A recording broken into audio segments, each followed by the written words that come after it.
Si Claude Monet s'installe à Giverny en 1883, il crée son jardin et son bassin aux nymphéas, c'est pour se consacrer entièrement aux variations de lumière et de couleurs.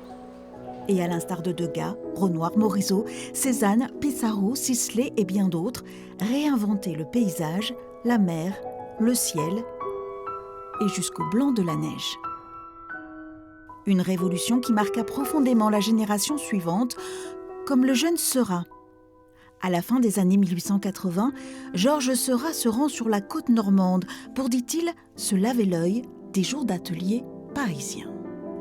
À Port-en-Bessin, il peint le ballet des bateaux à voile, l'architecture de la toute récente halle aux poissons et l'avant-port à marée haute. Il s'éloigne de la technique libre, de la facture spontanée des impressionnistes pour donner à sa facture cette solidité, cette méticulosité. Et il va appliquer la couleur en touches divisées, en points en fait, sur la toile, en créant un mélange optique qui va être la technique par laquelle il va innover. Dans les années 1900, le peintre Édouard Vuillard, lui aussi, trouvera en Normandie matière à renouveler sa palette et son œuvre.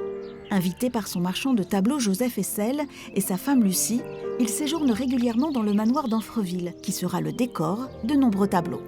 Là, on voit Madame Hessel devant la boiserie qui on retrouve dans la salle à manger à côté. Encore Madame Hessel. Donc là, c'est devant la porte. Et là, on voit exactement le même dessin de la porte, la même sculpture.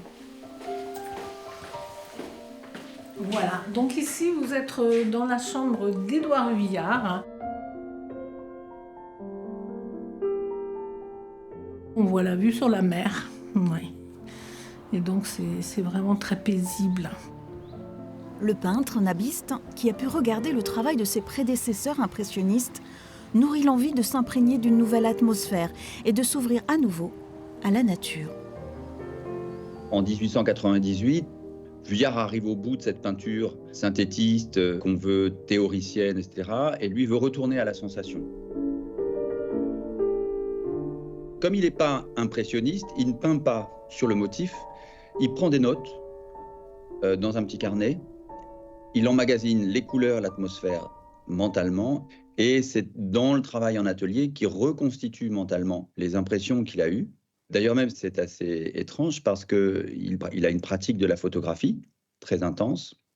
La photographie, évidemment, elle est en noir et blanc, et souvent il ressort les photographies en noir et blanc pour se remémorer les couleurs. Édouard Vuillard passera de longues journées d'été en compagnie des Hessel dans les jardins d'Anfreville face à la baie de Salnel.